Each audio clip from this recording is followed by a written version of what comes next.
You ask Tiger to solve. This deals with linear equations with one unknown. The final result is x equals 8,000 over 9. Let's solve it step by step.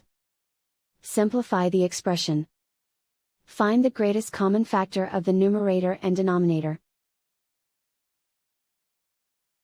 Factor out and cancel the greatest common factor.